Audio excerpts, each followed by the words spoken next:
Muy buenos días tengan todas y todos ustedes. El Tribunal Electoral de la Ciudad de México les da la más cordial bienvenida al panel Educación en la Igualdad como camino para acceder a la justicia. Les recordamos que en caso de alguna eventualidad, personas capacitadas en la materia les indicarán las acciones a seguir. Para este evento agradecemos la presencia y participación del magistrado presidente Gustavo Ansaldo Hernández.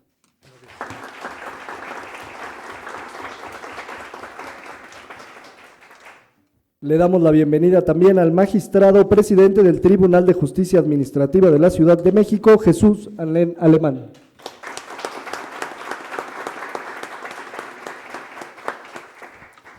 Agradecemos la participación de la doctora Aide Hernández García, profesora investigadora de la División de Derecho, Política y Gobierno de la Universidad de Guanajuato.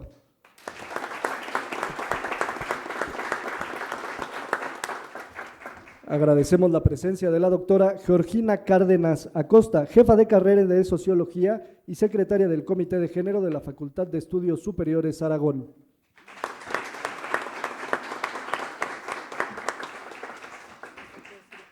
Le damos la bienvenida también al doctor Ricardo Ruiz Carbonell.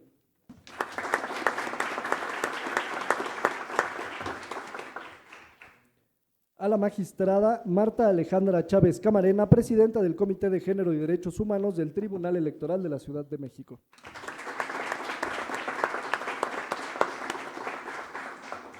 Le damos la bienvenida a la magistrada Marta Leticia Mercado Ramírez, integrante del Pleno de este órgano jurisdiccional.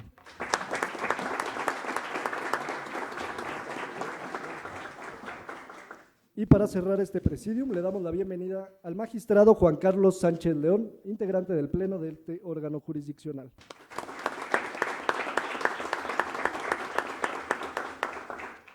Asimismo, agradecemos la presencia de la asistencia y participación de las personas titulares y representantes de instituciones públicas, órganos autónomos, alcaldías y organizaciones de la sociedad civil que hoy nos acompañan.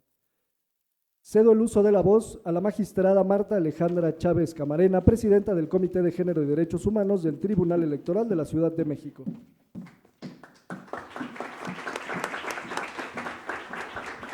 Muchas gracias, muy buenos días a todas y a todos, sean bienvenidos y bienvenidas a este tribunal. Agradecemos por supuesto la presencia de mi compañera y mis compañeros magistrados, por supuesto a quienes nos acompañan en el presidium y a todas y todos ustedes como invitadas y invitados especiales y por supuesto al personal de este órgano jurisdiccional.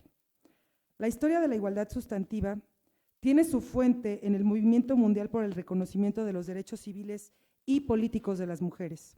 A comienzos del siglo XX, esto es, el derecho al voto, a mejores condiciones de trabajo y a la igualdad entre mujeres y hombres, con el propósito esencial de transformar la identidad de una sociedad que hasta ese momento irónicamente se asumía como segregada pero igual. Una colectividad que fundaba el desarrollo de la personalidad en esencias deterministas que asignaban el lugar que las personas ocuparían irremediablemente en la estructura social, no guardaba ninguna oportunidad para que las mujeres o para las comunidades indígenas o para la población afrodescendiente, cuyas capacidades se consideraban naturalmente inferiores. La semántica cultural que elaboró el paradigma patriarcal durante siglos se ha concentrado en el universo simbólico de la representación de lo masculino y lo femenino como un asunto biológico y, por tanto, imposible de cuestionar. La exclusión de las mujeres en los asuntos públicos, la infravaloración de su trabajo o la marginación en el contexto familiar, circunstancias perniciosas sin duda, sin embargo, son solo síntomas de una idea profundamente interiorizada en la sociedad.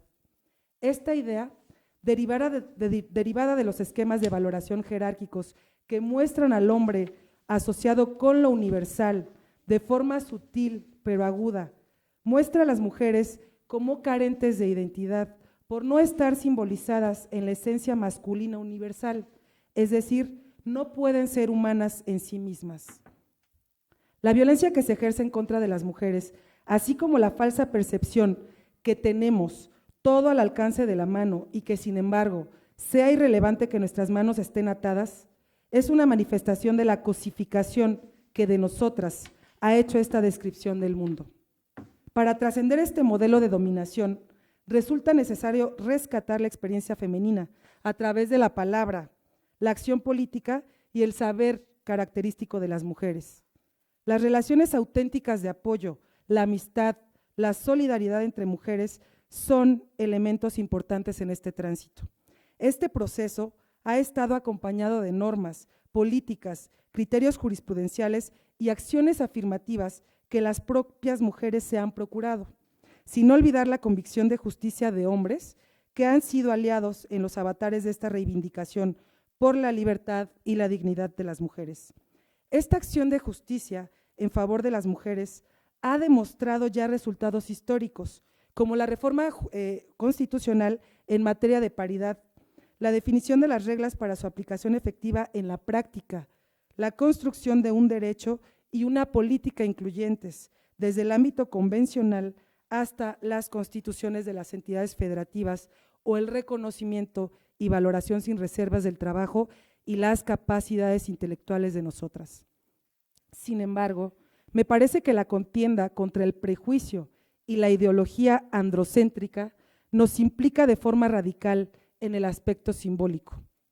En la construcción del orden simbólico feminista, la educación humanista es fundamental. La educación es la materialización del ideal igualitario de las naciones democráticas. Las personas no nacen iguales, sino que se vuelven iguales en la formación de su conciencia de ciudadanía. Contar con las mismas oportunidades para potenciar nuestras capacidades sin que sean obstáculo cualquiera de las características de la condición humana, proporciona un entendimiento amplio de la dignidad, la libertad, los derechos y libertades inherentes a todas las personas. Esta característica constituye el principio último de la genealogía de una doctrina que ahora reconocemos como perspectiva de derechos humanos y género. Nuestra formación intelectual empezó discreta en diarios, cartas y memorias que dieron pie al desarrollo más amplio del pensamiento con innovación y progresividad para la construcción de una cultura feminista. Esto es, una educación que revalora la identidad humana, que nos muestra como seres autónomos que se han arriesgado a subvertir los valores patriarcales en favor del libre desarrollo de sus planes y expectativas de vida. Cuando las mujeres ejercen su pensamiento crítico, su voluntad y su entereza, establecen distancia respecto de los estereotipos y patrones de dominación que han introyectado desde su más lejana infancia. Romper con la lógica de un modelo único de persona neutro o neutra y universal implica necesariamente cuestionar la estructura de valores de un sistema edificado en la contradicción ética de una doble moral. Esta doble moral establece reglas, derechos y obligaciones restrictivas a las mujeres. Esto es, se les arrebata la responsabilidad de sus actos en el ámbito público y al mismo tiempo se acalla su opinión en la esfera privada.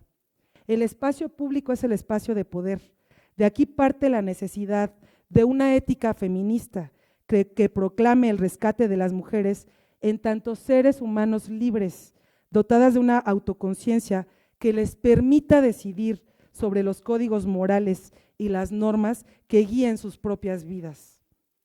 Esta sinergia entre educación, género y justicia constituye la insignia y los motivos de reflexión del panel que nos reúne en esta ocasión.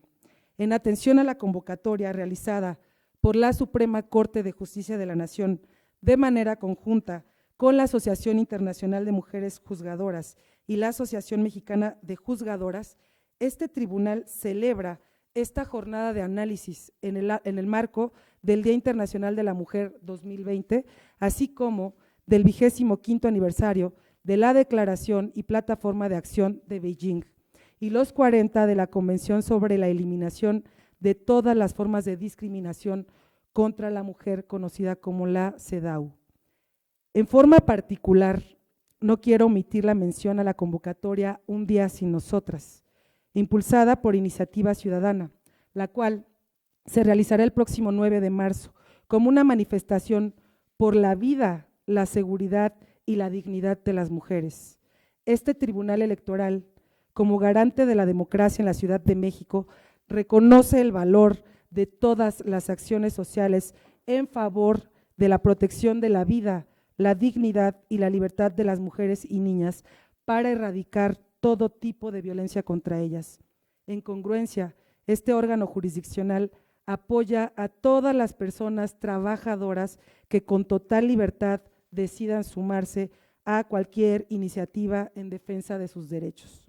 Finalmente, a nombre de las magistraturas que integran este pleno, expreso la más cordial bienvenida y el más amplio agradecimiento por su participación y presencia en este panel. Muchas gracias.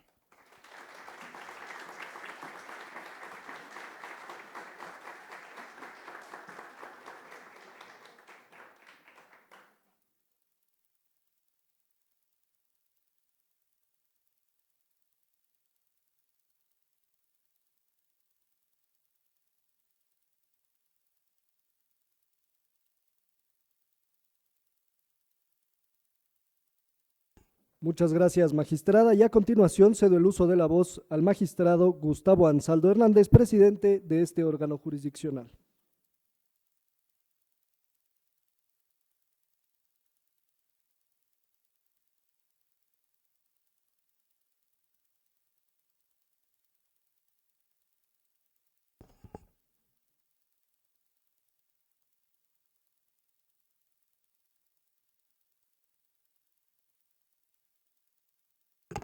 Buenos días a todas, a todos. Saludo con respeto y estima a quienes hoy integran el presidio. Es un honor contar con su presencia en las instalaciones del Tribunal Electoral y que hayan respondido a esta convocatoria. Agradezco la asistencia de todas y todos ustedes, destacando la participación de nuestras invitadas especiales e invitados especiales. Inicio con el doctor Jesús Anlen Alemán, presidente del Tribunal de Justicia Administrativa de esta ciudad, por su acompañamiento y siempre ser aliado de este tipo de actividades por parte del Tribunal Electoral. Al doctor Jorge Martínez Arreguín, quien viene en representación del señor presidente del Tribunal Superior de Justicia del Poder Judicial de la Ciudad de México, el doctor Rafael Guerra Álvarez, y que es consejero de la Judicatura y con quien también hemos compartido muchas experiencias y actividades a lo largo de estos años. Un saludo para el señor presidente y nuestro respeto. A las magistradas Estela Fuentes, Rebeca Gómez y Mariana Moranchel, y a la licenciada Patricia Sánchez del Tribunal de Justicia Administrativa de la Ciudad, bienvenidas, muchas gracias. Al magistrado Eduardo Laris del Tribunal Federal de Conciliación y Arbitraje. Tenemos la presencia también de la licenciada Corina Raquel Carmonas Díaz, de la concejala de la Alcaldía Benito Juárez, bienvenida. Del licenciado Guillermo Galván Muñoz, subdirector de Equidad y Género e Igualdad Sustantiva en la Alcaldía Benito Juárez.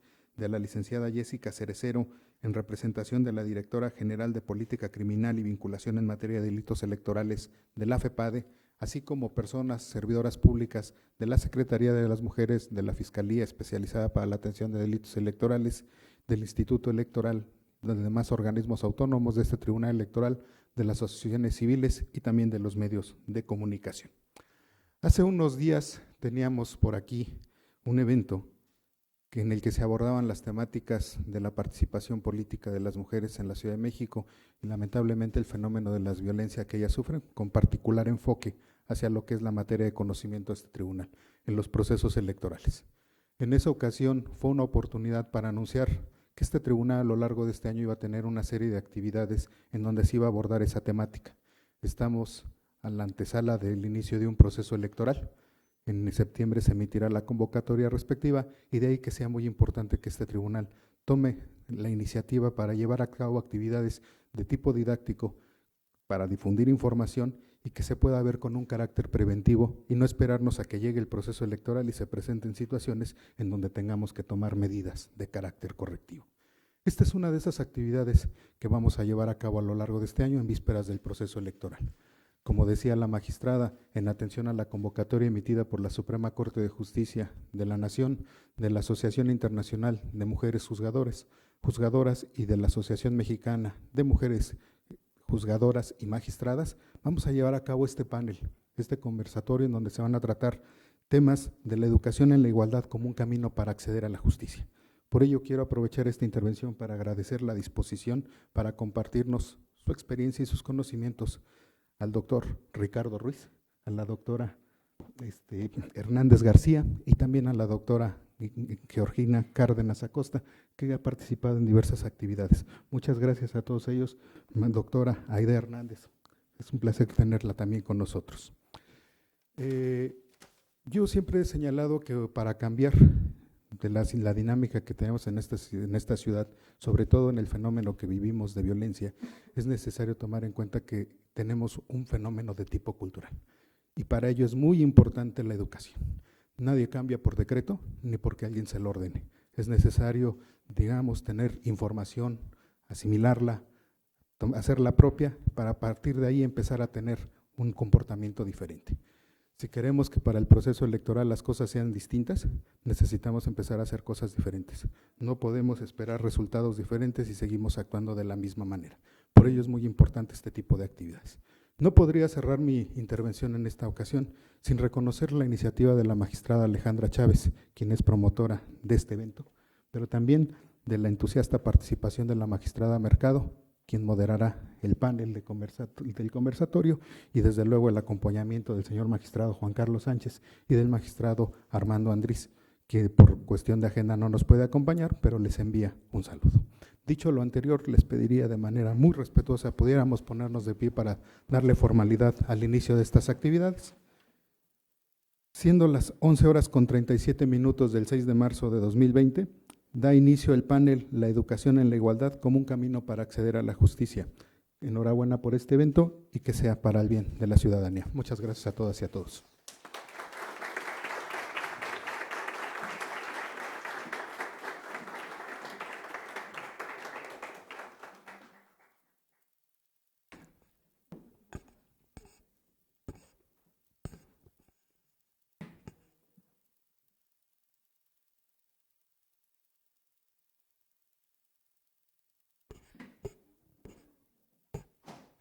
Muchas gracias, magistrado presidente. Y a continuación invitaría a las personas que integran el presidium pasar al frente para la fotografía oficial de este evento y posteriormente un breve ajuste de tiempos para prepararnos para nuestro conversatorio.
¿Verdad?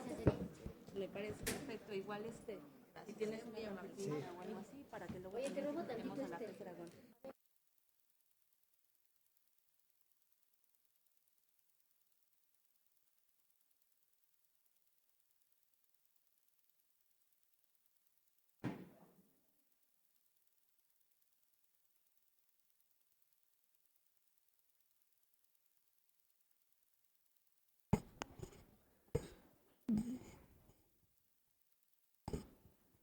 Bueno.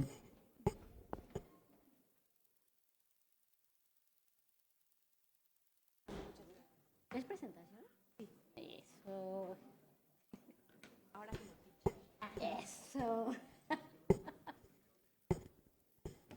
Bueno, continuamos con los trabajos de este día y a continuación cedo el uso de la voz a la licenciada Marta Leticia Mercado Ramírez, integrante del Pleno de este órgano jurisdiccional y quien fungirá como moderadora de este panel.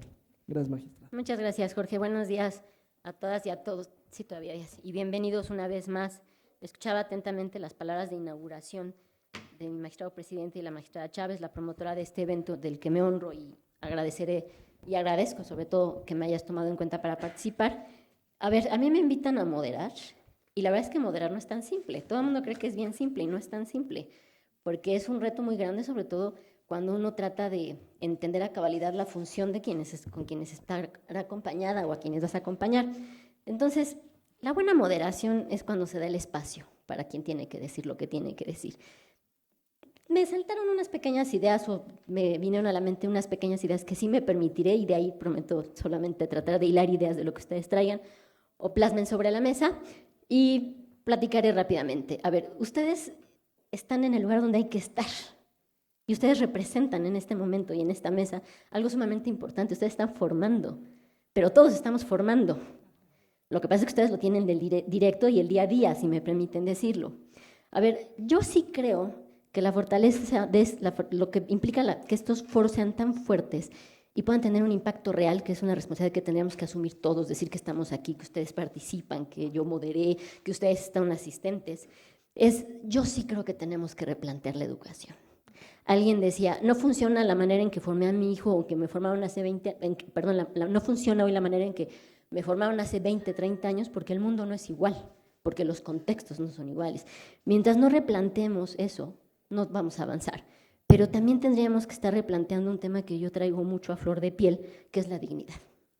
Replanteemos cómo hacer todo, cómo educar, cómo capacitar, cómo ocupar espacios, cómo vivir, pero de una manera digna, de una manera donde le encontremos, no sé si sería propiamente correcto decir un nuevo concepto a la dignidad, pero sí tendríamos que replantear muchas cosas. Yo sí creo que necesitamos no solo reflexionar, necesitamos llegar a puntos concretos, eso es muy importante. Tenemos que hacer, tenemos que actuar. Estos foros, gracias, nos tienen que permitir salir con ideas muy concisas, sembrar semillas, sembrar la duda, sembrar el cuestionamiento si lo que estamos haciendo en casa o como sociedad o como empleados, no sé, trabajadores, asesores, etcétera, es lo que realmente está pasando. Los espacios acompañados, y es algo que también yo siempre he delimitado mucho y lo he dicho, la administración pública con la compañía de la sociedad civil es lo que hace fuertes los eventos, es lo que hace fuerte la estadía de todas y todos conforme vamos ocupando, vamos generando espacios. Porque si nosotros como administración pública seguimos creyendo que estamos resolviendo bien, pero no tenemos estos ejercicios de reflexión, pues la verdad es que, y me hago dueña de mis palabras, y sobre todo responsable, pues no estamos haciendo gran cosa. Y ahí es donde ustedes entran en un margen muchísimo más importante y donde nos permitirán muchísimas más cosas, porque esta crítica o este análisis para llevar a alguna conclusión particular es lo que necesitamos. A mí en alguna ocasión me invitaron a hacer un análisis de sentencias controvertidas, de esas que no salen por unanimidad, sino muy divididas, ¿no? Muy cuestionadas. Y yo tenía en algún punto un reparo, ¿no? De pronunciarme, pues, unas venían de mi órgano, otras venían de un lugar donde yo trabajaba, y alguien me decía, tranquila, este es un ejercicio académico, di todo lo que piensas. Yo les propongo, veámoslo como un ejercicio académico, donde se vale decir todo, al menos a mí me dijeron eso esa vez, y pues empecemos. Les propondría, para ya ahora sí no tener yo el uso de la voz, el siguiente orden. Empezaríamos con usted, querida doctora Aide, seguiría a la doctora Gina, y el doctor Ricardo Ruiz Carbonell lo dejaríamos al final, si están de acuerdo. Las reglas ya saben, de 10 a 12 minutos. Lamentablemente tengo unas tarjetas, siempre hay que… La buena y la mala, ¿no? Siempre pues, está padre, pero yo tendré que poner un poco de orden si fuera el caso. Pero bueno, adelante. Si me permites, doctora Aide, pondré algunas reglas de tu impresionante currículum sobre la mesa para darte el uso de la voz. A ver, es la doctora María Aide Hernández García, profesora investigadora de la División de Derecho, Política y Gobierno de la Universidad de Guanajuato, con doctorado en Ciencias Sociales, con especialidad en Ciencias Políticas en la Facultad Latinoamericana en Ciencias Sociales, Flaxo, con maestría en Ciencias Políticas por la Universidad Nacional Autónoma de México, UNAM, licenciatura en Ciencias Políticas por la UNAM, con estancias de investigación en Complutense de Madrid, España, y en la University of British Columbia, con líneas de investigación concretas como son cultura política, capital social, mujeres en la política, ciudadanía en México, violencia de género y masculinidades. Ha impartido clases a nivel licenciatura, maestría y doctorado en la Universidad Nacional Autónoma de México, Universidad Iberoamericana, Universidad Autónoma del Estado de Hidalgo y actualmente en la Universidad de Guanajuato. Es columnista del periódico El Independiente de Hidalgo y pertenece al Sistema Nacional de Investigadores Nivel 1. Adelante, doctora, si eres tan amable. Bueno, ante todo, muchísimas gracias por la invitación. La verdad es que para mí fue una gran sorpresa que el tribunal me invitara a hablar de valores. Eso me encantó, ¿no? Porque siempre decimos, no, los abogados no saben más que leyes. Entonces, esto ha roto con mis prejuicios. Entonces, me da mucho gusto que todos nos sumemos, porque efectivamente, actualmente soy un artículo y yo quiero compartir parte de ese artículo, y el artículo se llama así: no solo se trata de leyes, sino de prácticas y de valores. Este tema es un tema que lo tengo muy sensible, como todos. Vemos que la violencia no ha parado. ¿Y cuál es mi escenario? Que va a seguir siendo mucha la violencia, porque no estamos haciendo muchas cosas al respecto. Entonces, para mí es grato esta mesa, porque como muy bien ya lo dijo nuestra querida moderadora, creo que tenemos que hacer cosas prácticas para tratar de cambiar esto, y en eso me sumo y cuenten conmigo en cualquier momento. Muy bien, como muy bien ya lo dijeron en la presentación, me dedico, una de las temas que he invertido tiempo en estos años es a la violencia de género, a la violencia política y a la cultura política. O sea, estoy metidísima en esto. Una de las conclusiones a la que he llegado de varios años de reflexión es que los mexicanos somos sumamente intolerantes. ¿Ya viste lo que piensa? Que lo que ven. No le hagas caso, ignóralo. No vale la pena. No somos capaces de escuchar al otro desde su sentir, desde su percepción de la vida. Queremos imponer nuestras ideas. Y en esas imposiciones mucha gente sufre violencia. Y desde pequeños empezamos a enseñar a nuestros hijos a esas cosas. ¿Está loco? Ignóralo. Es un niño que no sabe lo que hace. No tenemos respeto. Tenemos una cultura de poco respeto. Violentamos cotidianamente. Y diría Octavio Paz, hasta en el albur. Lo tenemos a flor de piel. Apenas en una clase de licenciatura platicábamos sobre el tema de la violencia, ¿no? Y decía un compañero, a mí me violentan cuando me dicen que soy conservador, porque no respetan mis creencias religiosas. No, y decimos conservador como si fuera, ¿sabes? Qué bonito eres, qué guapo, ¿no? Ay, este es un conservador, ¿no? Todos violentamos. Yo les digo que esta es la casa del jabonero. Que diga quién no ha violentado, diría, ¿no? Y que aviente la primera piedra. ¿Sí me explico? Entonces, nos respetamos. Y yo creo que eso tendremos que cuestionarnos cada uno de nosotros. Decimos, nos hace hacer juicios muy fácil. Y hacer un juicio lleva una violencia por medio. Otro valor que creo que no tenemos los mexicanos y que vienen pegados, es la igualdad. Somos una sociedad completamente desigual. Yo les decía, te dan me parece que ahora, cuando uno le dan un cargo, pásele, ¿no? Y se olvida el cargo, ya ni la pela uno, ¿no? Esto es parte de la igualdad, ¿no? Decía una señora, y lo decía muy bien, di un curso yo a sociedad civil, mujeres, empoderamiento, ¿no? Y entonces hicimos un examen al final, ¿no? ¿Qué habían aprendido, no? Y todo el mundo decía, todos menos mi clase. Yo dije, ya no me voy a suicidar, no aprendieron nada. Dije, no, serví. Entonces yo les pregunté, bueno, ¿y de mí qué aprendieron? Digo, por pura curiosidad, o no les pude enseñar nada, ¿no? Estaba muy deprimida. Y una señora se levanta y me dice, no, su clase no la llevamos en la práctica. Dije, sí, ¿por qué? Dijo, mire, le voy a poner ejemplo.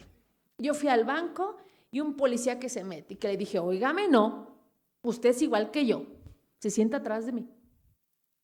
Dije, con usted aprendí que somos iguales. Y dije, perfecto, creo que entonces sí valió la pena estar aquí. Muy bien, ese es un tema.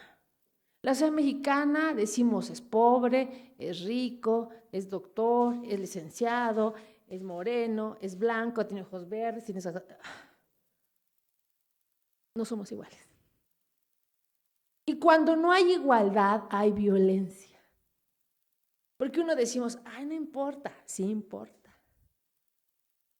Porque cuando no damos un trato igualitario, hay una violencia, hay niveles, pero hay violencia.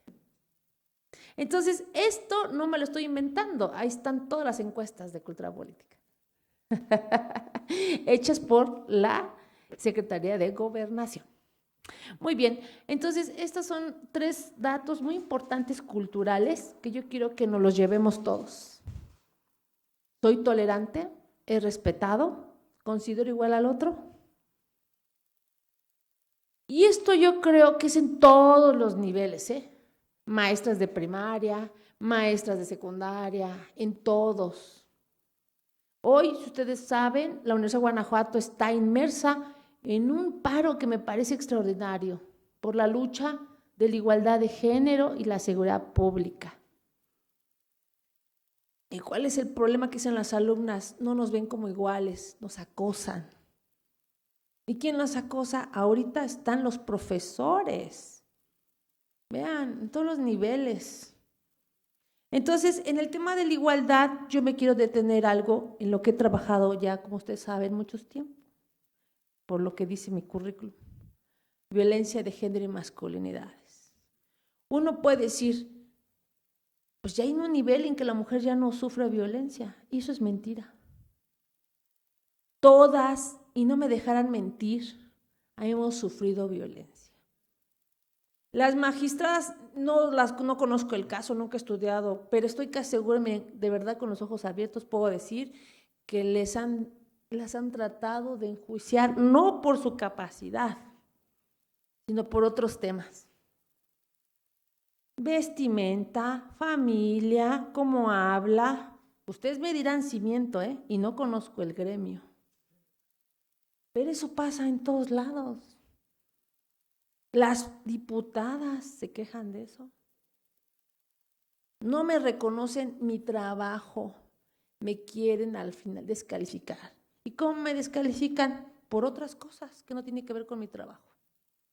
Una diputada dice, yo tengo que trabajar 3 veces para demostrar que tengo la capacidad del hombre. ¿Eso es igualdad? Y lo más crítico que dicen, ¿quiénes me atacan más? Las mujeres. Perdón, pero somos parte de esto.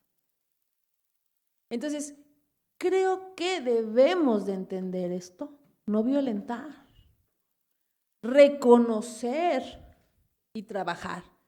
Creo que esta es la pelea de la igualdad. ¿Por qué? Porque imagínense que yo me quiero en un cargo político, soy de un partido político, X. Y ¿saben qué? Yo digo, ¿saben qué? Yo tengo toda la capacidad, tengo todo, he trabajado todo, me lanzo. Y dicen los hombres, ¿y esta quién se creyó? ¿Quién le dio permiso? ¿Con qué autoridad? ¿Por qué no ha pedido el permiso que nosotros diríamos patriarcal? ¿Con qué autonomía? ¿Quién se cree? ¿Ahora se cree autónoma? ¿Y entonces qué creen que pase? Le dicen a las compañeras, no hay que permitirlo, les están quitando su lugar, compañeras, ¿a poco lo van a permitir? Y ahí van las mujeres, ¡eh! Porque los hombres nada más viendo. ¿Y qué dicen? Vean las mujeres cómo se matan, vean. Ojo, esto es violencia. Perdón, pero me dieron la palabra de ser. Yo me la tomé en serio, ¿no? Porque he trabajado estos temas bastante tiempo. O sea, no les vengo a contar algo que no he trabajado. Muy bien. Entonces, ese es el problema. Y fíjense, y esto no solo pasa aquí, pasa en la academia. Yo, también lo he sufrido. Soy doctora, es ni una y no sé quién sabe qué tantas cosas dice, ¿no? Hice mis compañeros, no sabe vestir, no sabe hablar. Pero véanla, ¿cómo se le ocurre querer ser directora? ¿Y saben qué? Los alumnos los utilizan y nos faltan al respeto en las redes sociales. Y entonces las feministas, nadie dice nada. ¿Sí me explicó? Todos, este es el jabón, es la casa del jabonero, insisto. Y esto tiene que parar. Yo creo que es una lucha que traemos todas y todos. Y hoy me da mucho gusto ver hombres aquí. Y entonces voy con la última parte antes de que la moderadora me diga, se acabó. Muy bien. Entonces, ¿cuál es el problema que yo veo de fondo por todo esto? Son los estereotipos de género. Esos que creemos que ya están rebasados, no, eso es lo que en el fondo está. Y quiero subrayar porque a veces parece ser que esto no es importante. La mujer tiene que estar en la casa, cuidar su aspecto físico, ¿no? Siempre debe ser callada, sumisa, recatada, saber hablar, ¿no? Cuando tiene que hablar y cuando no, que se calle. Y un tema, es débil, la mujer es débil, ¿no? Por eso suceden estas violencias. Yo digo, yo comprendo a mis compañeros, pero no los justifico. ¿En qué sentido? Ellos tienen esta cultura patriarcal metida. Y eso pasa con los diputados, con los jueces, con todo mundo. Y digo, hay quienes están exentos, ¿no? O sea, ellos dicen, ¿por qué esta mujer se comporta así? No se está comportando en su rol de género. Ellos no han entendido que esto ya fue. Entonces, y los hombres, ellos sí, ellos no tienen la obligación de la casa, ¿no? Y luego dicen unos, no, pero ya ayudamos a la casa. O sea, no ayudas, es tu obligación. Corrección, ¿eh? Luego, los hombres nos ven como objetos sexuales. ¿Cuántas de nosotros han sentido que nos ven las piernas? Nos ven por acá arriba, ¿no? O nos echan ahí ¿no? Hasta las mujeres mismas, porque seguimos siendo objeto sexual. Valemos más como nos vemos que por lo que pensamos, para ellos. En ese sentido, ellos tienen libertad de hablar, ¿no? De expresarse, ¿no? Ellos se enojan y no hay problema, ¿no? Uno se enoja y está loca, ¿no? Y el hombre es fuerte, ¿no? Esto es muy cuestionado. Pero bueno, todo es muy cuestionado, ¿no? Pero más este tema, porque siempre he dicho, somos las que tenemos los hijos, yo quiero ver un hombre ahí. Y además las mujeres hacen que hacer, trabajan, hijos y bueno, ¿no? Entonces, eso de la debilidad, ese es tema de otra conferencia. Muy bien, entonces, si nosotros inconscientemente seguimos enseñando esto, va a seguir bien violencia. Y fíjense, y nadie quiere cambiar eso. Seguimos comprándole el rosa y las juguetes a la niña. ¿Quién de ustedes, dígame, no ha hecho eso? Todos. Seguimos con esto. El otro día llegué con un carrito de regalo a una niña y mi papá dice, sí, ¿verdad? También pueden jugar con carros. Que sí. Y la niña estaba feliz echándole tierra al carro, echándole sal, ¿no? Pero fíjense, es mucho más fácil darle un carrito a una niña que darle un muñequito. No, se va a hacer gay. No, por favor. Peligro. Y entonces, mira, hasta me dio así, ¿no? Porque nos da miedo la igualdad. Nos da miedo. Un hijo tiene, igual que la madre, cuidar a sus hijos. ¿Y cómo se lo vamos a enseñar? ¿Cuando crezca? No, es desde pequeño. Tiene obligaciones.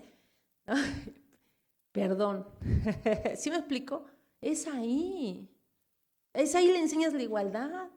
Miren, estaba yo comprando un día y un niño le estaba pegando a la niña. Le estaba pegando. Y la niña le dijo a su mamá, mamá, me está pegando. ¿Y saben qué dijo la mamá? Estate quieto, no le pegues. Y ya, punto arreglo. Yo dije, no le voy a decir a la señora, ¿por qué le pegas a tu hermana? No estaba, no, o sea, no le di importancia. Dije, ¿qué cosa? Entonces, esas son las cosas que tenemos que empezar desde pequeños, ¿no? Desde ahí tenemos que educar a la igualdad. Yo sé que no es el caso, ¿no? He dado otras conferencias en otros lugares y me han dicho, es que usted tiene razón. Siempre creemos que la hija es la que debe de saber cocinar y cuidar los hijos. Y yo a mi hija le he enseñado así. Digo, pues muy mal. Porque los mejores chefs son hombres. Mis hermanos cocinan mejor que yo. Yo no tengo nada que hacer en la cocina. Soy un cero a la izquierda. Bye. Los hijos, es otro drama, ¿eh? Las mujeres creemos que nada más nosotras. Somos las que sabemos, la naturaleza nos los dio por ahí. No. A ver, ¿a quién de ustedes nació bañando un bebé? Nadie, ¿verdad? Lo aprendió. No creo que un hombre no pueda bañar a un niño. Pero nos da terror, es que no sabe, mejor yo. No, pues así que Dios te bendiga, ¿no? Ay. Pero eso nos da, eso es educar en igualdad, ¿no? Son los valores básicos. Yo tengo derecho a la casa, tú también. Yo aprendo, tú también. Aspecto físico, pues sí me cuido, pero tú también. Sí, porque tampoco es sano que seamos el país más gordo, ¿no? También ojo con eso, ¿no? O sea, vamos a cuidarnos ambos, pero no como para que tú me veas como objeto sexual, ¿no? A ver quién está más bueno y hacemos competencias. Yo creo que uno va por ahí. Luego la otra. A ver, una mujer no tiene por qué ser sumisa, recatada. Tenemos derecho a hablar, expresarnos. Y si se requiere, pues a veces alzar la voz, hablar fuerte. Y eso no nos hace. Y habla como hombre. Ya, se siente hombre, es más masculina que nosotros. Me lo han dicho un chorro de veces eso. Dije, ay Dios, una mujer no puede gritar. Es más, no puede decir ni una grosería. Ay Dios, no es correcta. Ah, mira nada más. Pero el hombre sí. Ah, mira. Ojo, la igualdad está ahí. Digo, no en decir grosería, sino en poder expresar lo que diga. ¿Sí me explico? Sí, que quede claro, ¿no? Y voy acabando porque 3 minutos todavía me da tiempo. Muy bien. Apenas escribí un artículo en el periódico sobre los hombres pueden llorar. ¿Por qué yo digo? Para que vean que también hablo de los hombres bien. Yo digo, pobres hombres, la verdad, también sufren. O sea, imagínate un hombre nace y le dices, tú vas a cuidar a tu familia, tú la vas a mantener, y yo digo, ay, yo no quiero crecer. Francamente, pues con esa carga, dices, qué miedo me da. En un mundo tan complicado donde la economía es difícil. Entonces, imagínense qué cosa se crea cuando a un hombre le aplicas todo eso. Si no cumple, ¿qué creen que pase? Pues el hombre se va a estresar, se va a frustrar. ¿Y qué va a pasar? Va a violentar. Así de fácil.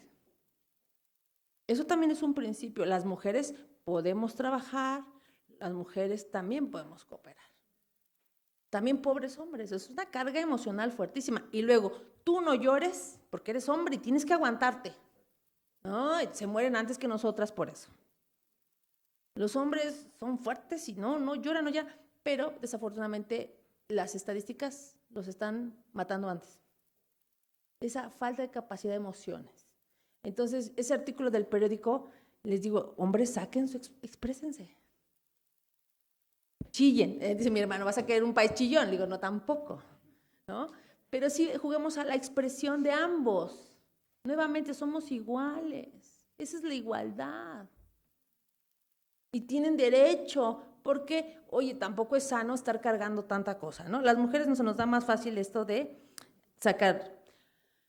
Y la otra, dejemos la concepción de débil de fuerte. Por favor, dejémosla ya. ¿Por qué? Apenas, afortunadamente hubo un libro que coordiné, Feminicidio en México, que parece que según Fontamara tuvo buena venta, se vendió todo, es en la segunda edición. Una cosa que encontramos, que las mujeres trabajaban, cuidaban a los hijos y decían, pero si se va, ¿qué hago sin él? ¿Sí me explicó? O sea, ¿qué hago sin él? Yo digo, pues si has hecho todo hasta mantenerlo. Pero tenemos un tema ahí de, lo necesito. Está bien, ¿no? Yo no estoy diciendo que no, o sea, sí, pero vamos, en términos de igualdad. En términos de igualdad, entonces, y también esa concepción, nosotros también somos fuertes y también somos débiles. Ellos también son fuertes y también son débiles. Somos seres humanos y somos iguales.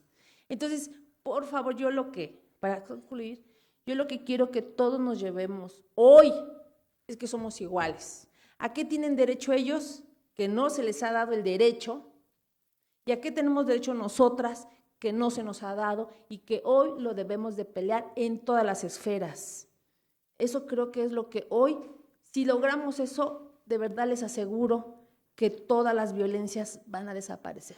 Muchas gracias.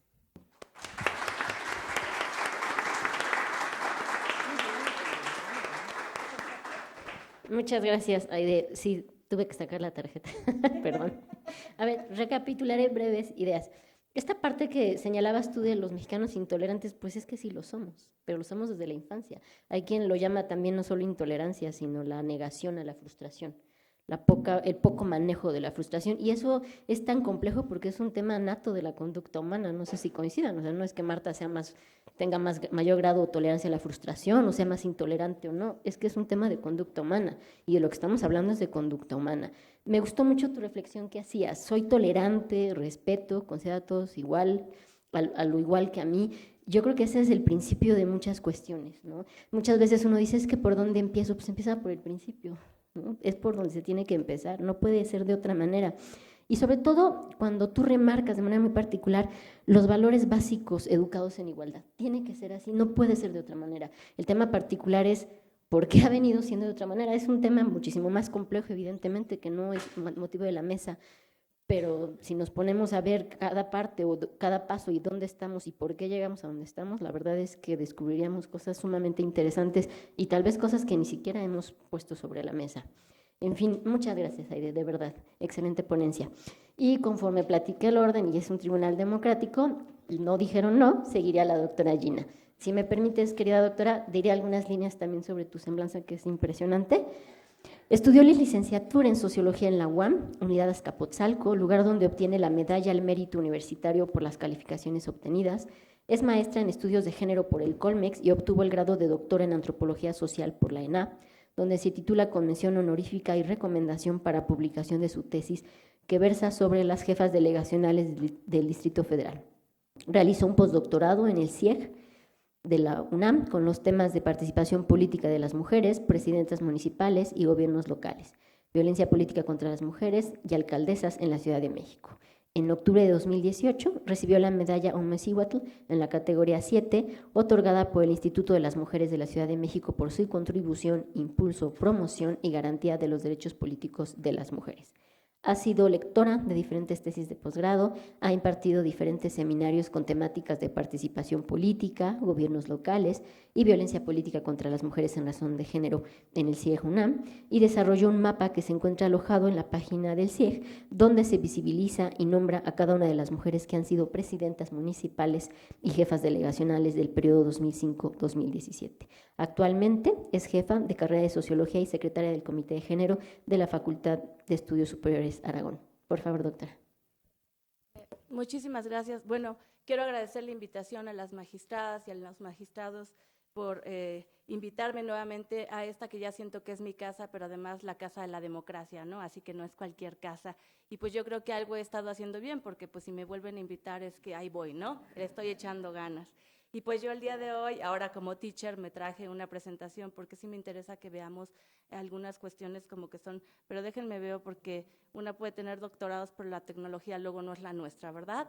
Sí me gustaría hablar a propósito de lo que señalaba la magistrada Marta respecto a que hay diferentes contextos de exclusión y entonces por eso me traje esa imagen de Fátima, que es le llamaron la madre de los chicos, pero en un contexto donde las mujeres éramos excluidas de la educación.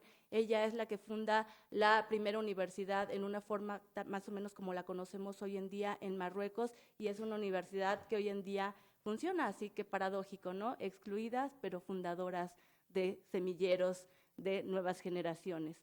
Y luego, pues, por otro lado, respecto al tema de la igualdad, sí me interesaba regresar a la ilustración. Ya sé que no soy no soy historiadora, pero sí me interesa, sobre todo por los principios que en ese momento se promovían, que eran la igualdad, la fraternidad y la libertad. Esa igualdad que posibilitó el cuestionamiento de decir, a ver, no todas las personas somos iguales, y es una igualdad que todavía seguimos cuestionando las personas que estamos sistemáticamente excluidas, ¿no?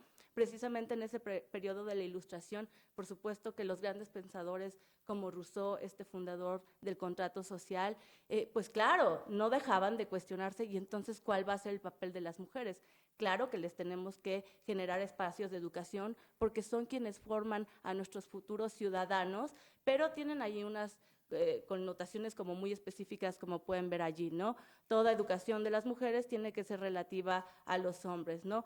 Y entonces, pero además, ¿no?, que en un contexto esencialista de que tienen que honrar a los hombres y de que tienen que cuidarlos, etcétera, en un tema de sistema de cuidados, y que tiene connotaciones importantes porque hoy en día las seguimos arrastrando y siguen marcando incluso la forma en la que las personas eligen en qué carrera van a estar. De hecho, fue el Emilio de Rousseau, que yo podría llamarlo, como muchas feministas lo hacemos, el manual del perfecto domador. Y posteriormente me vengo acá a México, ¿no? Pensemos en las postrimerías del siglo XIX y principios del siglo XX, en donde las mujeres tenían, como ella, Matilde Montoya, tenía que pedirle al presidente de, por favor, sí puede firmar mi título para que sea la primera mujer médica de México. Entonces, sí, las mujeres empiezan a insertarse en procesos de educación, pero es algo como muy poquito a poquito. Y quiero hablar precisamente de que reflexionen conmigo, que ya somos la generación de la igualdad, y les voy a poner un ejemplo familiar. Por ejemplo, en 1947, que es el momento en que por primera vez las mujeres obtienen el voto a nivel local, si lo piensan, muchas de nuestras abuelitas, bueno, las que ya estamos en la cuarta transformación de edad, muchas de nuestras abuelitas ya habían, tú dijiste que podíamos hablar libremente, muchas de nuestras abuelitas ya habían nacido, pero nacieron sin ser, que cuando cumplieron 18 años no eran ciudadanas, por ejemplo. En el 53, que es cuando se otorga el voto a las mujeres, por ejemplo, nace mi mamá, pero ya nace en un momento de cambio, es decir, ella cuando cumpla 18 años ya va a ser ciudadana. En el 79, porque es una fecha clave para nosotras. Yo nací en el 78, no hagan cuentas. En el 79 se firma la CEDAW, es decir, en el 79 ya se está firmando nuestra Carta de Derechos Humanos de las Mujeres, es decir, somos parte de la generación de la igualdad. En el 97 que nace mi bendición mayor, pero yo lo digo en un sentido religioso porque si son bendiciones, que nace mi hija. En el 95 se había firmado Beijing, e incluso ahorita vamos a tener aquí en México Beijing más 25. Y 2016, ¿no? La bendición chiquita nació en el 2015, pero en 2016, por ejemplo, las mujeres por primera vez pueden votar en GBA de Humboldt. Es decir, vean, es como ambiguo, ¿no? Entre que legalmente tenemos marcos normativos, pero que por otro lado sí estamos buscando una generación de igualdad, pero que por otro lado seguimos teniendo una serie de resistencias. Y también les quiero colocar en la parte de la importancia de la introducción de los estudios de género en las universidades. El movimiento feminista posibilita que este tema se analice académicamente, sin embargo se utiliza como género, porque feminismo parecía una categoría realmente estridente y no era socialmente aceptada en las universidades. Entonces se le da el matiz ya para un análisis, sin embargo empieza a generar una serie de conflictos, es decir, porque el movimiento feminista a veces espera que estemos muy en el activismo y pues quienes estamos en la academia, más bien lo que tenemos que tener son posturas teóricas, marcos conceptuales, metodologías, y hacemos otro tipo de cosas, y eso de pronto genera un poco de tensión con las universidades. Sin embargo, todo lo que es en el finales del siglo XX y principios del siglo XXI, se empiezan a generar una serie de cursos y centros de estudios, maestrías y doctorados en el mundo, donde se empiezan a incorporar los estudios de género o de la mujer. Por ejemplo, ahí vemos en la Universidad de Cornell, se pone en 1969 el curso sobre estudios de la mujer. Y luego ya tenemos acá en la Universidad de Afganistán en 2015, en donde ya también hay una maestría de género. Es decir, vamos teniendo procesos, por eso insisto, somos partes de estas generaciones, vamos teniendo ya marcos conceptuales diferentes respecto al tema de género.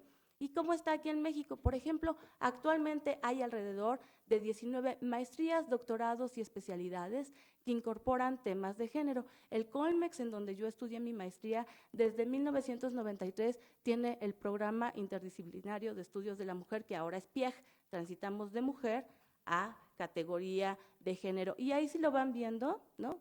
Ahora hasta en la UAM Xochimilco tienen un doctorado en estudios feministas, hasta la Ibero tiene un doctorado en estudios críticos de género. Es decir, esto ha ido incorporándose a nuestra academia, es decir, estamos promoviendo una pedagogía de la igualdad, pero es una pedagogía de la igualdad que va a contrastar con unas realidades que ahorita voy a poner. También esta me interesa recuperar, porque la Constitución se modifica el año pasado y se incorpora en el artículo 3 que todos los planes y programas de estudio deben de tener, tendrán perspectiva de género. Entonces, si están viendo en las noticias acá en la Ciudad de México, las universidades estamos cambiando nuestros planes de estudio para tener materias que tengan perspectiva de género. Pero acá el reto es que esto no tiene que llegar, es decir, llegamos a las universidades a hacernos feministas y no tendría que ser así. Tendría que ser desde la primera educación que recibimos tanto en casa como que recibimos en las escuelas de educación básica. En realidad, yo aquí voy a poner unas imágenes respecto a la UNAM, en cómo estamos en temas de equidad de género, porque realmente sigue siendo un pendiente. Tenemos carreras que sí tienen mucha resistencia, primero a tener un lenguaje incluyente. De entrada en la facultad, hace poquito tuvimos que meter algo así como un amicus curiae, más bien una consulta, para decir, necesitamos que con todo lo que ha firmado la UNAM, se autorice que podamos hablar de las y los estudiantes, porque había una resistencia a decir, no, solo los profesores, los alumnos, y entonces decían, no nos están nombrando. Entonces tuvimos que generar, ya saben, el documentito. Entonces todavía tenemos ahí una serie de resistencias con el idioma, con el lenguaje incluyente, con las asignaturas, pero sobre todo miren esto, ¿no? ¿Qué está pasando al interior? Porque esto sí tenemos una segregación. La doctora Bouquet, Jennifer Cooper, la doctora Hortensia Moreno, hicieron una investigación que está allí, que se llama Intrusas en la Universidad. Y si ustedes se meten a la página, tenemos algo que ya se tendría que actualizar, pero es algo que se llama brechas de género. Y ahí pueden ver, por ejemplo, cuántas personas son SNI, cuántas mujeres, ¿no? Y entonces ahí vamos viendo incluso cómo las mujeres ni siquiera estamos en todas las carreras. Ahí creo que hasta lo ven mejor que yo. Les digo que ya entré. Por ejemplo, vean, por cada 100 hombres en ingeniería mecánica eléctrica, solo hay 9 mujeres. Es decir, esto tiene que ver con la educación inicial. Seguimos teniendo, como lo decía la doctora Aimé, una educación fundada en estereotipos. Incluso muchas de nosotras, por ejemplo, yo fui en la preparatoria Mier y Pesado, que era una preparatoria de niñas. Era una educación segregada. Incluso el Mier y Pesado tiene una sede en Coyoacán, que es la escuela de los hombres, ¿no? Entonces, muchas personas estuvimos en escuelas donde nos segregaban, ¿no? Y pero aunque fuéramos a veces en escuelas mixtas, la educación sí tenía matices diferentes. Por ejemplo, vamos a hablar de menstruación, sálganse todos los hombres, ¿no? O vamos a hablar de anticonceptivos y este es el de las mujeres y o los talleres que teníamos, ¿no? En ese entonces, taquimecanografía, etcétera, ¿no? Y pues algunas nos fuimos a carpintería y entonces éramos pues como transgresoras, ¿no? Fui transgresora desde chiquita. Entonces, pero vean, eso, ¿qué implicación? O sea, estos son las cifras que realmente están en la universidad. Es decir, lo que venimos a decir en discurso lo soportan las cifras. Hay segregación todavía. Por ejemplo, Derecho, donde ahora que tenemos aquí todas nuestras magistradas, la carrera de Derecho ya es una carrera donde ya tenemos, digamos, paridad, ¿no? Pero hay otras carreras como odontología o medicina que siguen recayendo en el sistema, digamos, de cuidados, ¿no? En donde tenemos mayor presencia de mujeres. Pero por otro lado, miren esa fotito. No me vayan a correr de la FES, por favor. Pero la mujer que está en medio es un evento de personas rectoras. La mujer que está en medio es la que convoca, ¿verdad? Entonces, realmente ahí están las cifras de la doctora Adriana Ortiz Ortega, en donde vemos que todavía a las universidades, los semilleros, que tendrían que ser los semilleros de la igualdad, tenemos una segregación en donde las mujeres no estamos en los espacios de toma de decisiones todavía. No tenemos muchas rectoras. Hay una en Veracruz, ¿no?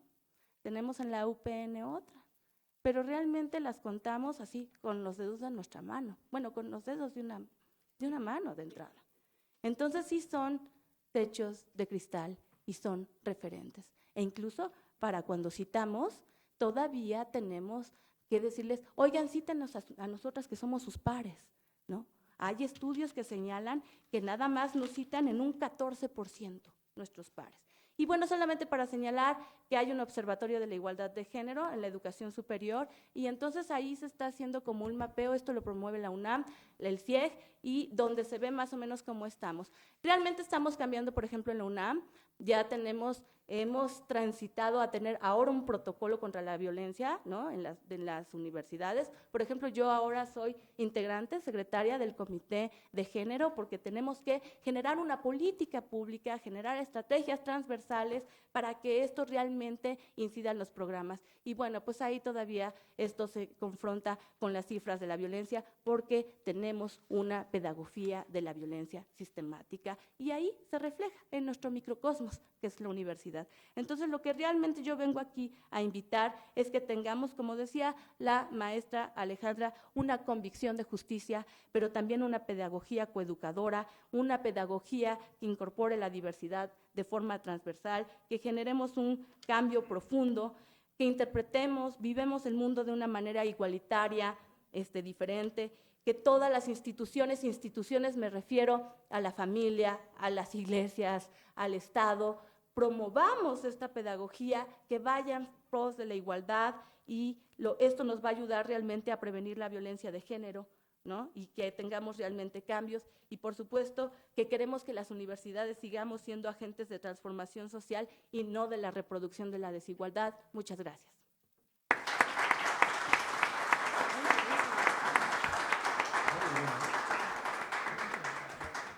Muchas gracias. Te escuchaba y me permitiré retomar algunas ideas. Si nos abres un campo, o al menos estás dando datos muy duros, reales, de cómo se está manejando a nivel académico, que me declaro ignorante de ese tema, y qué bueno, el problema es que nos tardamos mucho, pero ya empezamos. Me llama mucho la atención esta parte que estableces y dices claramente, ¿no? Excluidas pero fundadoras. Híjole, ¿cuánto nos tardamos en darnos cuenta? ¿No? Esta evolución que tú haces tan importante de las mujeres, y este marco que das y te aventuras a hacerlo incluso personal, ¿no? Con el riesgo de que empiecen a computar a alguien tu edad y demás, y de casa, y de integrantes de familia. Y la verdad es que si lo hiciéramos cada una en nuestro ejercicio, que me parece muy interesante, valdría la pena. Yo sí creo que en el caso, como bien dices, que tenemos bendiciones, yo solo tengo una, sí perciben, sobre todo en un rango de 18 años, sí perciben la sociedad diferente. Es decir, tú platicas con ese rango y para ellas era impensable que no pueden decir lo que luego les gustaba, ¿no? O sea, yo conozco adolescentes que hoy dicen, no me gusta que me vean así. Y en la escuela, incluso en un tema escolar, que no lo hemos hablado abiertamente, pero claro que hay acoso. Claro que hay acoso cuando una mujer adolescente entra en un aula y el maestro se dedica a ver el busto, perdón. Pero claro que hay acoso, eso es acoso. Y las mujeres hoy, de ese rango de edad, les digo porque yo lo he visto, se atreven a voltear a ver al maestro y decirle, maestro, los ojos van acá, no van acá. Y es impresionante. ¿Qué estamos generando? Cambios. Estamos generando, no sé si coincidan, mujeres más empoderadas, que a diferencia de si alguien coincide o no, sí son capaces y saben que pueden decir lo que están pensando.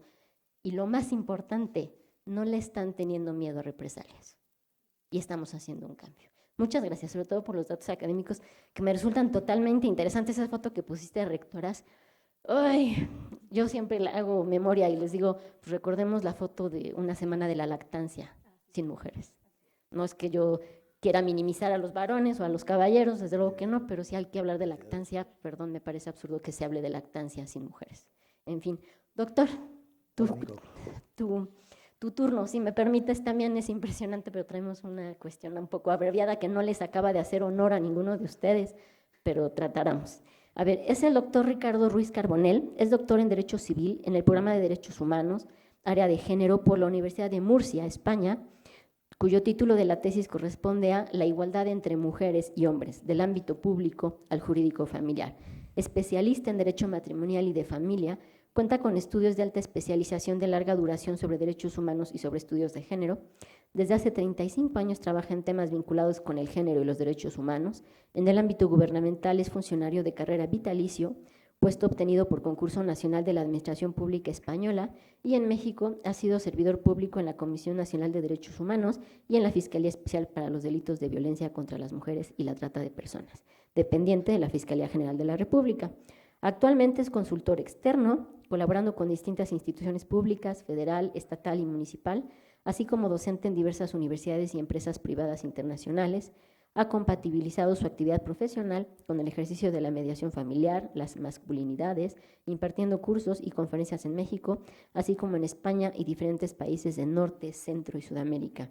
Autor de diversos libros y de diversos capítulos en libros, así como en revistas especializadas sobre derechos humanos de las mujeres, violencia familiar y violencia contra la niñez, igualdad entre mujeres y hombres, género y legislación, masculinidades, mediación familiar, género y seguridad pública, sociedad civil y género y violencia política contra las mujeres. Si eres tan amable, querido doctor. Gracias, amiga. Muy buenas tardes. Es un gusto estar nuevamente aquí en el tribunal.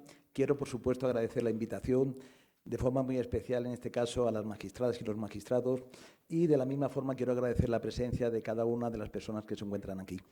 Después de escuchar a mis compañeras, tanto a Aide como a Gina, a mí se me ocurría el que yo voy a hacer una breve reflexión con relación a los 3 puntos que efectivamente son el título de este panel, que es efectivamente la educación, la igualdad y el acceso a la justicia. Pero todo ello me gustaría hacerlo desde una cuestión que Gina, en este caso, igualmente nos decía también la compañera Andy, en el sentido de qué somos los hombres, cómo podemos ser aliados, cómo podemos participar, cómo de alguna otra forma podemos involucrarnos en ese proceso que se llama un tren para y por la igualdad. ¿Qué ocurre? Hace un momento Gina nos daba datos que son escalofriantes cuando estamos viendo esas brechas tan dispares que existen en cuanto a la educación femenina o masculina. Pero vemos que el progreso, es cierto, hay que reconocer que hemos avanzado, pero el progreso es sumamente lento. Me viene a la cabeza algunos datos en los cuales podemos tomar como referencia el año 92, cuando una conferencia que tuvo lugar en Tailandia nos decía que 966 millones de personas, en este caso, no han tenido la probabilidad de ni tan siquiera estudiar la primaria. De ese dato tan sumamente duro, las 2/3 partes eran mujeres o niñas. Más tarde llegan, como bien conocemos, datos que de la misma forma nos están marcando que a través de las metas del milenio, más tarde a través de los actuales objetivos del desarrollo, esa Agenda 2030, pero los datos siguen siendo sumamente dispares. ¿Qué ocurre? Retomamos lo que nos decía Aide hace un rato con respecto a que la reproducción de los roles, esos estereotipos que han estado sumamente divididos, esa dicotomía en cuanto al trabajo sexual, pues son uno de los grandes factores. ¿Qué podemos decir? Que nos decía Gina, y es totalmente cierto, ¿no? Vemos que en México podemos decir que algunas carreras, las que de alguna otra forma no tienen ese tinte sumamente masculino, pues la brecha se ha venido reduciendo. Pero es cierto, no podemos negarlo, que aún así muchas de las carreras, muchos de los estudios sí que tienen un nombre, y ese nombre es que prima precisamente lo masculino en detrimento de lo femenino. Pasamos al segundo punto, que para mí es apasionante, y es cuando hablamos qué es la igualdad, cómo podemos reconocer ese derecho humano, cómo podemos hablar de ese principio ya constitucionalizado que se llama la igualdad.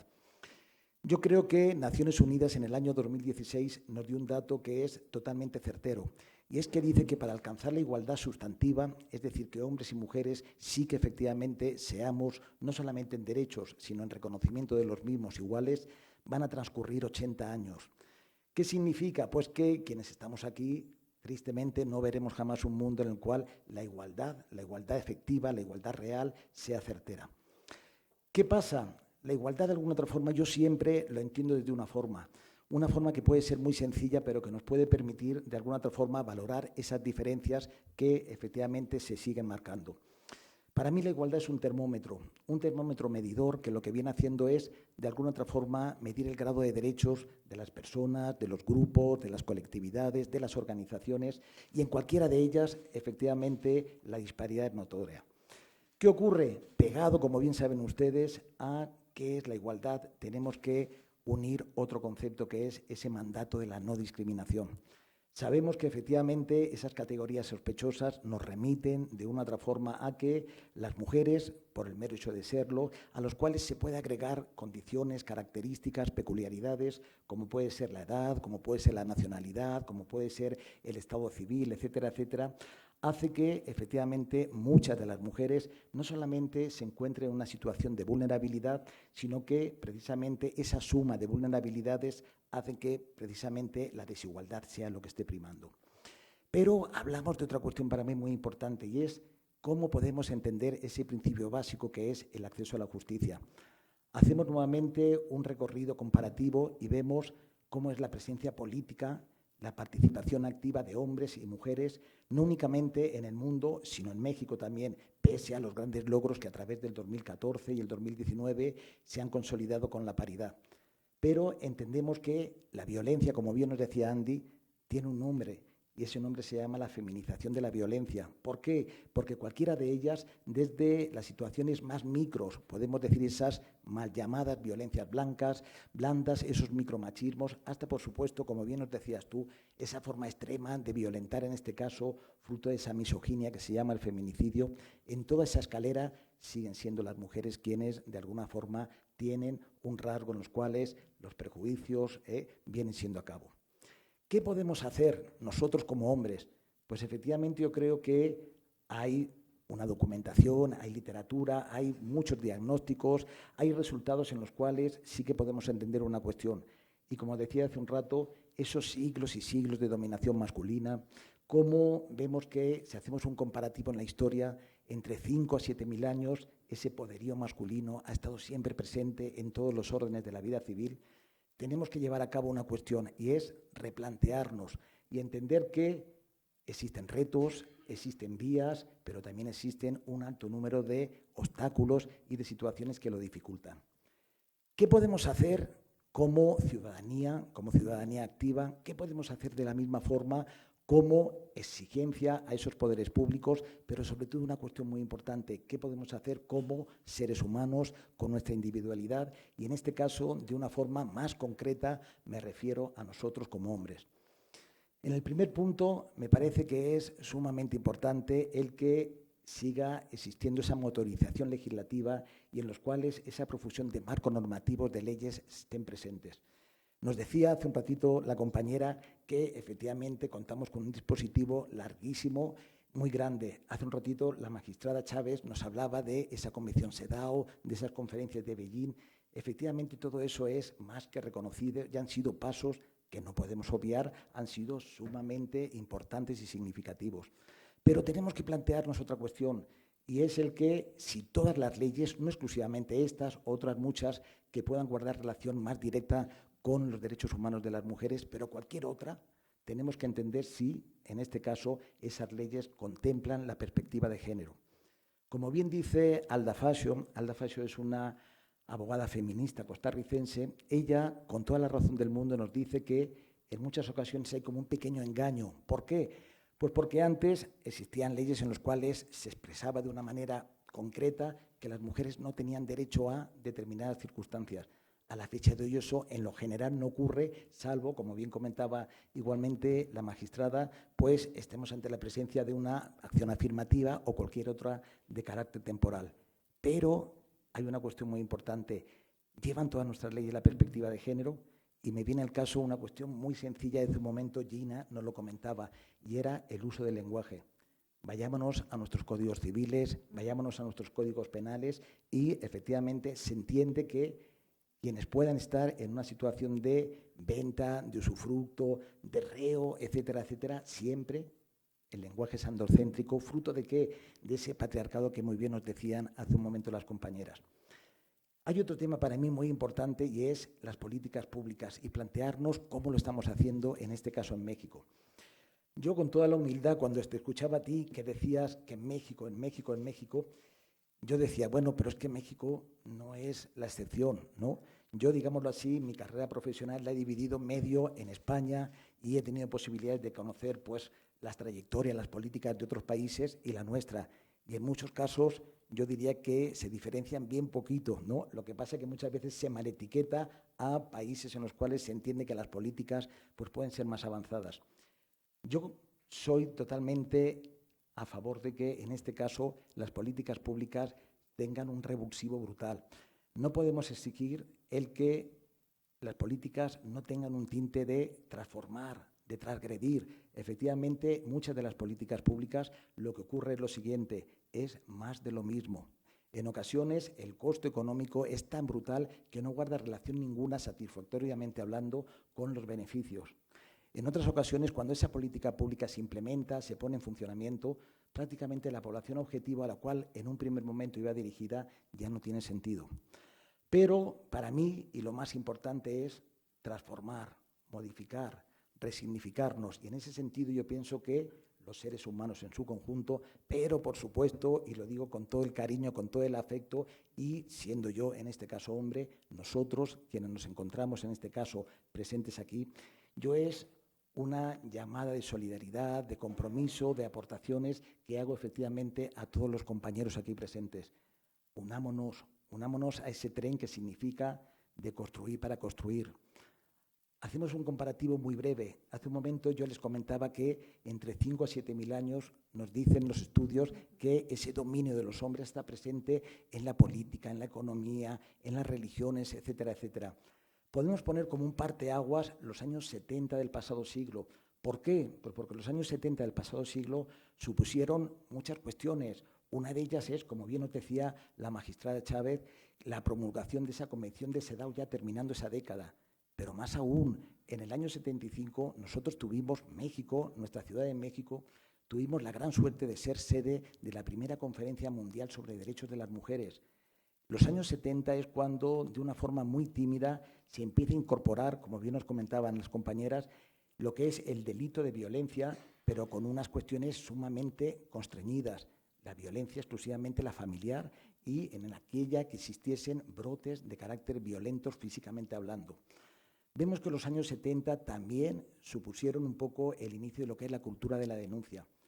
Hacemos un recorrido y decimos 5 o 7.000 años, nos encontramos ahorita, años 70 hasta el día de hoy, han pasado pues, prácticamente 5 décadas, poco más. ¿Y qué hemos ganado? Hemos ganado en muchas cuestiones, por supuesto. Hemos ganado que existe un amplísimo marco normativo, que cada día hay mayores políticas públicas dentro de lo que es el sistema educativo, como bien nos decía Gina, como bien nos comentaba Aide, pues hay muchas cuestiones que sí que se nota ese avance, pero yo lo que sí que me gustaría es que nosotros, compañeros hombres, nos miremos a nuestro espejo y entendamos que esos privilegios que se hablan han sido ciertos. Es verdad lo que nos decías tú, esos privilegios conllevaban también una serie de exigencias que para nosotros eran sumamente difíciles de poder llevar.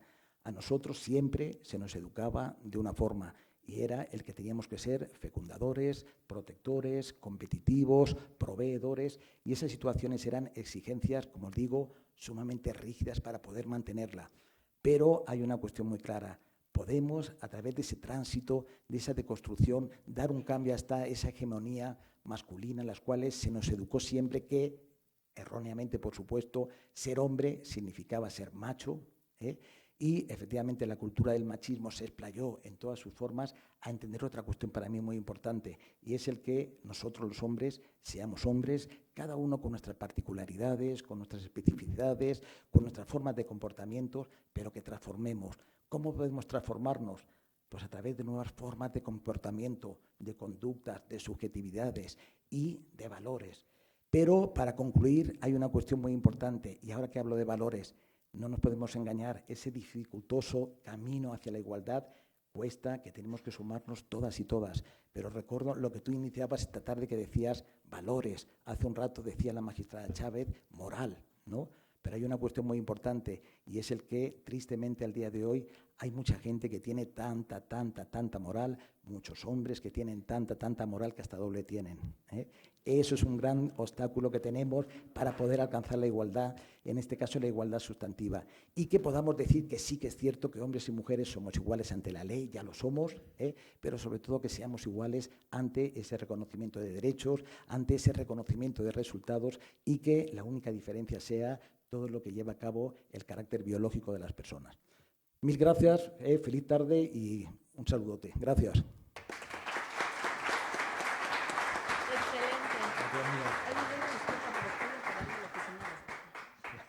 Muy bien, doctor, muchas gracias. Siempre es un gusto escucharte y siempre dejas la semilla, que es lo que se pretende con estos foros.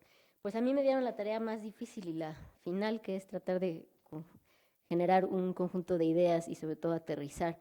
Y sobre todo cuando estoy hablando de expertos, pues o con expertos o escuchando expertos, pues ese es un reto mayor. A ver, retomaré breves ideas porque me parece que la intención del foro se ha cumplido y es algo de lo que me congratulo mucho que este tribunal haya generado este foro. A ver, la educación inicial sigue estando basada en estereotipos, sí, seguimos educando en estereotipos. Decías tú algo muy importante, es que no solo somos violentadas, también somos violentadoras de una u otra manera, consciente o inconscientemente, y tendríamos que tener esa reflexión muy particular. No puede ser, y lo decía Gina, que esperemos a la educación universitaria para entender qué son los estereotipos, para entender que el género va, para entender que no es un movimiento particular, sino que es un movimiento que va a generar, que se está generando desde hace mucho tiempo, pero que va a quedarse y que va a generar una visión totalmente diferente en las generaciones que van. No puede haber igualdad si no hay, si no hay igualdad no hay violencia, va de la mano, pero va de la mano en este y muchos otros temas de vulnerabilidad particular. Decía el doctor, y me gustó mucho esa impresión, ver la igualdad como un termómetro, porque tenemos que medir, no podemos atacar, no podemos atajar, no podemos tratar, no podemos tener ideas, no podemos tener políticas públicas, que no cambian nada, siguen siendo lo mismo, hay que decirlo, si no tenemos un termómetro de donde medir.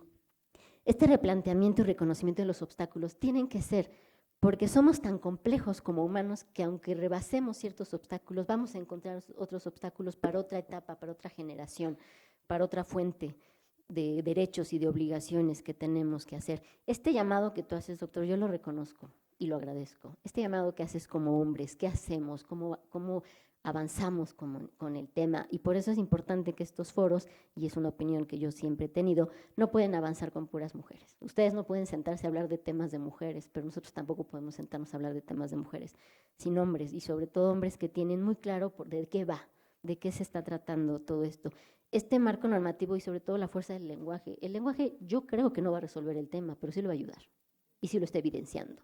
Y ha sido un tema, y es un tema que permite y que aterriza muchas cosas que no habíamos tenido. Insisto, yo no creo que el lenguaje sea la solución final, porque hay muchas otras cosas que atajar que no valen solo del lenguaje, pero tenemos que reconocer la fuerza del lenguaje y tú lo has dejado totalmente claro. Yo les diría, y sin un ánimo de ser ambiciosa, que no lo hizo la voz que me han permitido, una conclusión, pues la conclusión es individual y la conclusión nos la tenemos que llevar todos y todas a casa. ¿Qué tendríamos que hacer? Y esta es la parte más compleja, porque hablar de verbos es bien simple, pues basta con decirlo, pero hacerlo es lo complejo. Tenemos que repensar, pero también tenemos que recomponer la ciudad, la ciudadanía, la sociedad. Una sociedad más inclusiva, una sociedad mucho más humana, una sociedad más digna, es una deuda que nos tenemos, todas y todos, sin lugar a dudas. Y no estamos hablando de espacios académicos, no estamos hablando de espacios de la administración pública, estamos hablando del espacio que ocupamos como seres humanos en este planeta. Yo les agradezco mucho la oportunidad, magistrada. Espero no haberte quedado mal o no haberme quedado muy corta. La pretensión no era esa, si es así les pido una disculpa, pero les agradezco muchísimo su atención y pues este tipo de foros pues no es el único, ¿no? Se han realizado varios y pues seguirán haciéndose. Muchas gracias por el acompañamiento. Qué amable.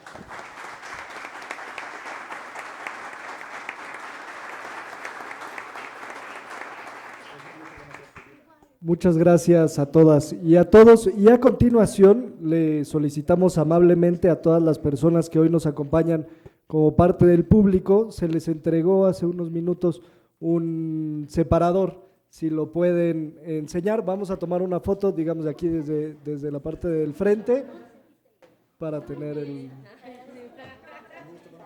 las personas.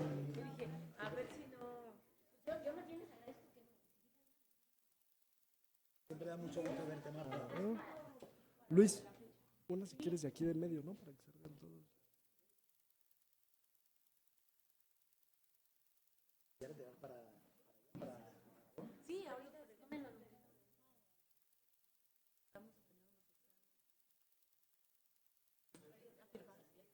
Muchísimas gracias.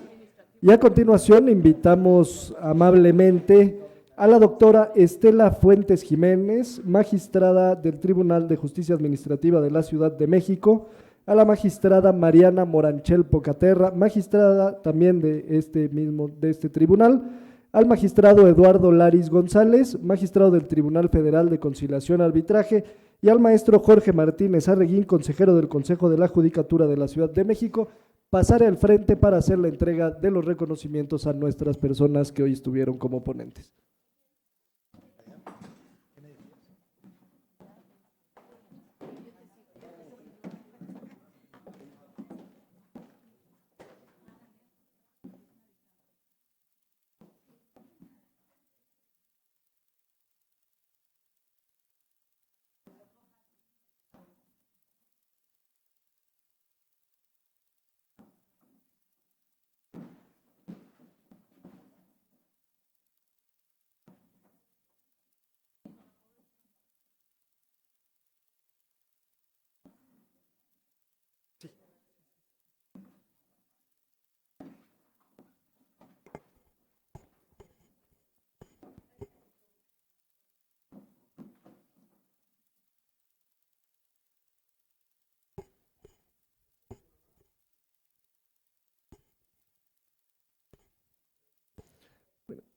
A continuación se entrega el reconocimiento a la doctora Aide Hernández García.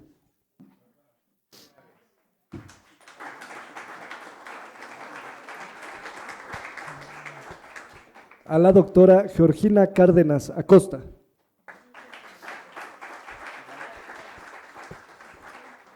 Al doctor Ricardo Ruiz Carbonell.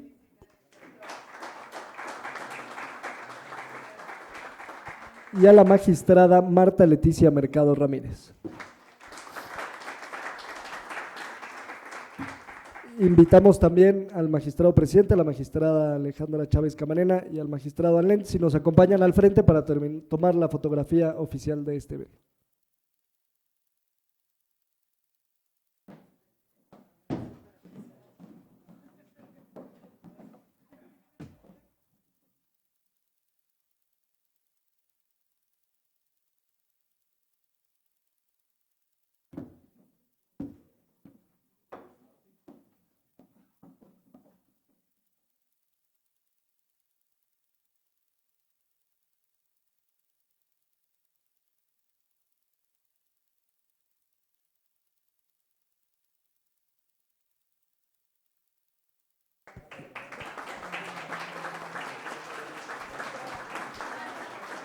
Muchas gracias a todas y a todos por su asistencia. Que tengan muy buenas tardes.